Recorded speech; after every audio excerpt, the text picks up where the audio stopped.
will facilitate a means by which sports clubs, educators, community leaders and parents are joined in a network of constant interaction designed to keep every aspect of the community in tune with the development of our young people and providing a consistent message of hope.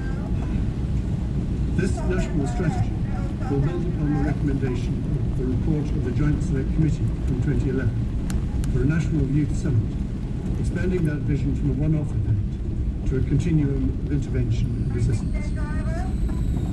As promised, the government has led the debate on the issues surrounding cannabis use in this community. Significant public engagement, augmented by scientific research and the full consideration of the criminal justice implications, has helped to shape the government's position on these matters. Therefore, in this session, the legislature will be invited to approve amendments to the Pharmacy and Poisons Act, 1979, and the Misuse of Drugs Act, 1972, to permit the use of specific forms of cannabinoid drugs, cannabis-containing products, for medical purposes.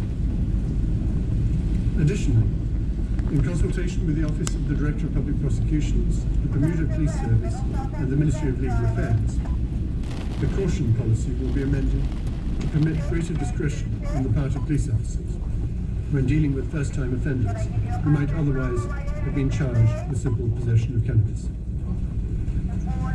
The government will also examine the ramifications of fixed penalty notices for certain minor offences. Fixed penalties allow police to issue on-the-spot fines to persons committing an offence, giving them the opportunity to pay the fine out of court. Fixed penalties can ease the burden on the criminal justice system through the elimination of unnecessary court appearances. In May of this year, the legislature took note of the report of the Security and Defence Review Committee for Bermuda. The recommendations from that report remain under active consideration and, where feasible, will form part of budgets prepared for the coming fiscal year.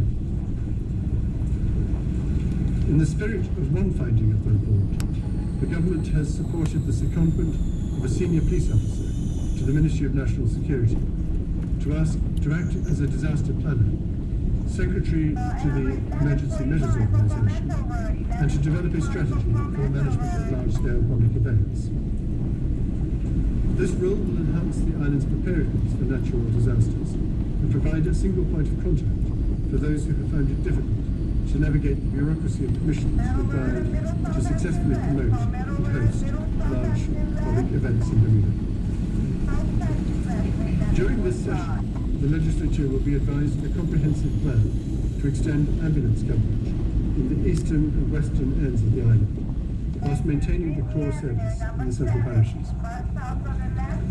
Specifically, the Bermuda Hospitals Board Ambulance Service and the Bermuda Fire and Rescue Service will partner to ensure an improved emergency response across the island. These jointly manned ambulances will ensure a timely response to emergencies in the eastern, western and central parishes. In the wake of its successful 135th anniversary celebrations, the Bermuda Police Service remains focused on a mission to lead the fight against guns, gangs, drugs and violence. The support of the community, effective partnership with the criminal justice system, and the commitment of the service itself has yielded landmark results in this effort. To further assist the police in the strategic focus demanded in these times, the government will devise a means by which to devolve the responsibility for the police to attend and investigate minor road traffic accidents.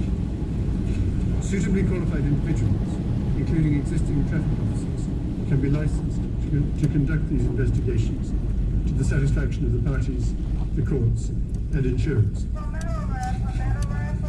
Madam President and members of the Senate, Mr. Speaker and members of the House of Assembly.